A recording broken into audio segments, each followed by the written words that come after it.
Dear students, eighth class बच्चों, कैसे हो सभी। उम्मीद करती हूँ बच्चों ठीक होंगे आप सभी। तो लास्ट टाइम बच्चे हमने पार्ट्स ऑफ फ्लावर के बारे में पढ़ा था। तो पिस्टल गाइनोशियम तक हमारा कंप्लीट हो गया था students. Today we discuss about main two topics, pollination and fertilization. तो बच्चे वैसे मैंने इंट्रोडक्शन दे दी थी आपको पॉलिनेशन की, तो यहाँ से हम पॉलिनेशन से पढ़ना स्टार्ट करते हैं स्टूडेंट्स। पॉलिनेशन होता क्या है, पेज नंबर 32 ओपन करो बच्चे, मिडल से हम पढ़ रहे हैं। When anthers of a flower mature they explode to the pollen grains that contain the male gametes। तो बच्चे एंथर्स जो फ्लावर का एक पार्ट है, फ्लावर का कौन सा पार्ट है एंथर, मेल या female, male part. Okay students, तो बच्चे मेन पॉलिनेशन क्या कहलाता है वो हम डिस्कस करते हैं students. These male gametes get transferred by some external agents to the female gamete. ठीक है, तो बच्चे मेल गैमीट्स फीमेल गैमीट्स के पास जाएंगे किसी न किसी एजेंट्स के थ्रू, चाहे वो विंड हो, चाहे वो पानी हो, ठीक है, चाहे वो इंसेक्ट लेके जाएं, किसी न किसी एक्सटर्नल एजेंट के थ्रू वो जाएंगे। तो डेफिनेशन क्या है, अंडरलाइन बच्चे, यहाँ से अंडरलाइन करो। The transfer of pollen grains from the anther of one flower to the stigma of the same flower और the stigma of another flower of the same और different plant is called pollination. तो बच्चे आपने pollination की definition क्या लिखनी है, transfer of pollen grains from the stigma from the anther to the stigma is known as pollination. बच्चे इस डेफिनेशन को सिंपल करके लिखो सभी students. The transfer of pollen grains from the anther to the stigma of the flower is known as pollination. तो बच्चे pollination दो type की हो सकती है, सेल्फ पॉलिनेशन भी हो सकती है, क्रॉस पॉलिनेशन भी हो सकती है। सेल्फ पॉलिनेशन क्या होती है बच्चों, this is the process in which the transfer of pollen grains takes place from the anther of the one flower to the stigma of the same flower or another flower of the same plant. No external agents are required for self pollination to occur। तो बच्चे self pollination इस पैरे में क्या लिखा गया है, ये डायग्राम को देखो। सेल्फ पॉलिनेशन को बच्चे एंथर से पास होएंगे कहाँ पर, स्टिग्मा के ऊपर, सेम फ्लावर में पास हो रहे हैं, मतलब सेम प्लांट में पास हो रहे हैं, लेकिन फ्लावर डिफरेंट हो सकता है। मतलब बच्चे उसी प्लांट के एंथर से पॉलन ग्रेन्स स्टिग्मा के पास जाएंगे, सेम फ्लावर में जो पॉलिनेशन हो रही है, that is self pollination. Clear students. Next है बच्चे क्रॉस पॉलिनेशन। क्रॉस पॉलिनेशन क्या कहलाता है, वेट स्टूडेंट्स, क्रॉस पॉलिनेशन क्या कहलाता है बच्चे, this is the transfer of pollen grains from the anther of one flower to the stigma of another flower of a different plant of the same species। ठीक है, तो बच्चे जब pollen grains, ये क्रॉस पॉलिनेशन की picture देखो, इसकी help से आपको समझ आ जाएगा स्टूडेंट्स। जब एक प्लांट के फ्लावर से दूसरे प्लांट के फ्लावर्स के पास एंथर से पॉलन ग्रेन्स स्टिग्मा के पास जाएंगे, उसे हम क्रॉस पॉलिनेशन कहते हैं। Okay students, external agents are required for cross pollination to occur. तो बच्चे इसके लिए एजेंट्स चाहिए हमें, एक्सटर्नल एजेंट्स, क्योंकि एक प्लांट से दूसरे प्लांट तक कैसे जाएगा, वो हवा के थ्रू भी जा सकता है, और वो बच्चों पानी के थ्रू भी जा सकता है अगर पौधे पानी में हैं तो, ठीक है। तो कोई उनको इंसेक्ट भी छोड़ के आ सकता है, मतलब एक फूल से इंसेक्ट क्या करेगा, एंथर उठाएगा, दूसरे फूल के स्टिग्मा पर छोड़ जाएगा, मतलब उन्हें बच्चे कोई एक्सटर्नल एजेंट चाहिए। Cross pollination is more advantageous than self pollination. ये बच्चे ज़्यादा हमारे लिए फ़ायदेमंद क्यों है, क्योंकि as it produces seeds that are stronger and healthier than the seeds produce through self pollination. क्योंकि बच्चे क्रॉस पॉलिनेशन में जो बीज पैदा होते हैं वो थोड़े हेल्दी होते हैं, अच्छे होते हैं, गुड क्वालिटी के होते हैं, ठीक है। सेल्फ पॉलिनेशन में ये थोड़ी सी गड़बड़ हो सकती है। नेक्स्ट इज बच्चे self pollination and cross pollination, जो मैंने अभी समझाया सेम वही डिफरेंस लिखे हैं स्टूडेंट्स, ठीक है। जो लास्ट वाला है वो थोड़ा अलग है, वो हमने डिस्कस नहीं किया, वो मैं बता देती हूँ। Disease resistant capacity becomes less, मतलब बच्चे सेल्फ पॉलिनेशन में जो डिजीज़ होते हैं, ठीक है, उनकी क्या है बच्चे होने की संभावना है जो वो कम होती है, ठीक है। डिजीज़ रेजिस्टेंट मतलब डिजीज़ को वो कम रोकते हैं, ठीक है। डिजीज़ रेजिस्टेंट मतलब रुकावट डालना, किसी चीज़ को रोकना, काम ना करने देना, ठीक है जी। क्रॉस पॉलिनेशन में तो हमने पढ़ा ही है कि नई नई वैरायटीज़ मिलती हैं, हेल्दी मिलते हैं, स्ट्रॉन्ग मिलते हैं, तो डिजीज़ रेजिस्टेंट तो होंगी ही। डिजीज़ रेजिस्टेंट क्रॉस पॉलिनेशन में कम होंगे बच्चे, सेल्फ पॉलिनेशन में डिजीज़ होने की ज़्यादा संभावना है। ओके बच्चे, next is agents of pollination. तो एजेंट्स कौन कौन से होते हैं, जैसे मैंने अभी बताया आपको, एनिमल हो सकता है, कोई इंसेक्ट हो सकता है, वाटर हो सकता है, विंड हो सकती है, बर्ड्स हो सकते हैं और ह्यूमन भी हो सकते हैं। ये जो मैंने अभी बच्चे 4-5 वर्ड्स बोले उनको अंडरलाइन कर लो स्टूडेंट्स। ओके, हाँ जी। Next, pollination by insects. Insects कैसे पॉलिनेशन करते हैं? इंसेक्ट्स सच एज बीज, ठीक है बच्चे, छोटी छोटी जो मधुमक्खियाँ होती हैं, are the most common agents of pollination. सबसे ज़्यादा पॉलिनेशन में वही रोल निभाती हैं। This type of pollination is called एंटोमॉर्फिली।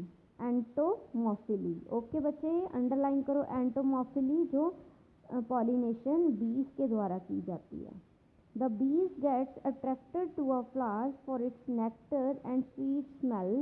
तो बच्चों, वो जो हनी बीज हैं वो कैसे आ जाती हैं फूलों के पास? क्योंकि फूल क्या करते हैं बच्चे, उनके पास सुगंध होती है, तो वो खुशबू क्या करते हैं बच्चे, खुशबू पैदा करते हैं, जिसकी वजह से हनी बीज है वो अट्रैक्ट हो जाती हैं फूलों की तरफ। Okay students, the pollens of these flowers are sticky so they stick to the body of the insect.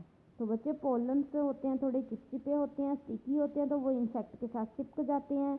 जब एक इंसेक्ट दूसरे एक जो इंसेक्ट है जो पोलन ग्रेन्स लेके आया है, जब वो दूसरे फ्लावर के ऊपर बैठेगा जाके, तो वहाँ पर क्या है, स्टिग्मा पर अटैच हो जाएंगे। Okay students, the stigma is sticky too, क्योंकि स्टिग्मा भी चिपचिपा होता है, so that it can receive the pollen grains when a bee और a bug lands on a flower for sucking the nectar, the pollen grains get stuck to the flower's body, its body, ठीक है बच्चे, तो उसकी body के पास वो चले जाती हैं। when this bee bug visits another flower, these pollen grain get dusted there and resulting in pollination। जब बच्चे वो एक पौधे से दूसरे पौधे के पास जाएंगे, एक फ्लावर से दूसरे फ्लावर के पास जाएंगे, तो क्या करते हैं बच्चे, पॉलिनेशन करवाने में वो हेल्प करते हैं। तो यही 2 एग्जांपल्स हैं, मतलब इंसेक्ट्स जो पॉलिनेशन करवाते हैं वो मेनली कौन से प्लांट्स में करवाते हैं? अंडरलाइन करो students, China rose and sunflower. ये मेन बच्चे 2 एग्जांपल्स हैं जो क्या करते हैं, पॉलिनेशन करवाते हैं इंसेक्ट्स, मतलब इंसेक्ट्स के द्वारा पॉलिनेशन होती है। नेक्स्ट इज बच्चे पॉलिनेशन बाय विंड। हवा के द्वारा क्या होता है बच्चे, पॉलिनेशन होती है। The process of pollination by wind is known as anemophily, ठीक है जी, एनिमोफिली। तो बच्चों ये आपने याद रखना है, वाटर के द्वारा कौन सी पॉलिनेशन होती है, उसका नाम क्या होता है, विंड के द्वारा कौन सी होती है, और जो हमने ऊपर पढ़ा पॉलिनेशन जो इंसेक्ट के द्वारा होती है उसे हम क्या बोलते हैं? तो बच्चों इंसेक्ट्स के द्वारा कौन सी होती है, एंटोमोफिली, वेरी गुड। और विंड के द्वारा एनिमोफिली, वेरी गुड। पॉलिनेशन जो पानी के द्वारा होती है वो कौन सी होती है, हाइड्रोफिली, वेरी गुड। हाँ जी, तो डिस्कस कर रहे थे हम एनिमोफिले के बारे में बच्चे। The flowers that get pollinated by wind do not have bright colours. तो बच्चे हवा के द्वारा पॉलिनेशन होती है तो उनको कोई डार्क कलर की पेटल्स की ज़रूरत नहीं है, ना ही स्वीट स्मेल की ज़रूरत है, ना ही कोई रस पैदा करने की ज़रूरत है अपनी जो पेटल्स होते हैं उनके द्वारा। As they do not have to attract insect, क्योंकि उन्होंने इंसेक्ट्स को अट्रैक्ट करना ही नहीं होता, उनके जो पॉलन ग्रेन्स है वो तो विंड के थ्रू पास हो जाएंगे। The number of pollen grains produced by such flower is huge, तो फ्लावर काफ़ी बच्चे बड़ा होता है इसमें। And the pollen grains are light, pollen grains काफ़ी हल्के होंगे एंड स्मूथ होंगे, ठीक है, so that the wind can easily disperse them, ताकि हवा का जो झोंका आएगा वो उसको उड़ा के ले जाए, उन पॉलन ग्रेन्स को एक फ्लावर से दूसरे फ्लावर तक पहुंचा सके। The stigma of these flowers are feather like so that it can catch the floating pollens, तो बच्चे जो फ्लावर्स के पास जाएंगे, जो स्टिग्मा के पास जाएंगे, वो स्टिग्मा कैसा होगा, फेदर लाइक, ठीक है। फेदर पता है, आपने सुना है बच्चे, ओके। फेदर बच्चे वो जो आपने देखा नहीं बिल्कुल लाइट सा होता है, वो क्या करता है बच्चे, फेदर ऐसा स्ट्रक्चर इसीलिए प्रोवाइड किया गया है ताकि अगर हवा में पॉलन ग्रेन्स उड़ रहे हैं तो उनको पकड़ सकें। प्लांट्स सच एज, प्लांट्स कौन सा है बच्चे इसमें, डेंडेलियन, ठीक है, wheat and some species of grass get pollinated by wind, तो आपने एग्जांपल्स कौन सी लर्न करनी है, अंडरलाइन करनी है, wheat and grass only, okay students. Next is बच्चे पॉलिनेशन बाय वाटर, वाटर के द्वारा कौन सी पॉलिनेशन होती है, अभी मैंने बताई आपको, hydrophily, good. This can be seen in aquatic plants such as hydrilla and thalassia, तो बच्चों ये दोनों एग्जांपल्स को लर्न करना है आपने, कौन से होते हैं, हाइड्रोफिली के according hydrilla and thalassia, okay. In order to increase the chances of pollination such plants need to produce a large number of pollens, तो बच्चे इनको large number of pollens produce करने पड़ेंगे, क्योंकि पानी में वो इधर उधर भी जा सकते हैं, as most of them get lost in the flowing water, क्योंकि वो पानी में गुम भी हो सकते हैं। Male and the female flower are on separate plants, this means that the plants are dioecious, plants dioecious मतलब बच्चे मेल अलग होगा, फीमेल अलग होगा, ठीक है। These plants can bear very small flowers that produce a large number of pollen grains. These flowers need not have bright color or nectar or sweet smell to attract insects. Same color, same बच्चे वही बात, ना ही इन्हें colour की ज़रूरत है, ना ही इनको कोई नेक्टर प्रोड्यूस करने की ज़रूरत है, ना ही इनको स्मेल प्रोड्यूस करने की ज़रूरत है, ताकि वो इंसेक्ट्स को, क्योंकि इंसेक्ट्स का तो यहाँ पर काम ही नहीं है, जो पॉलन ग्रेन्स है वो तो पानी के थ्रू पास हो जाएंगे, ठीक है।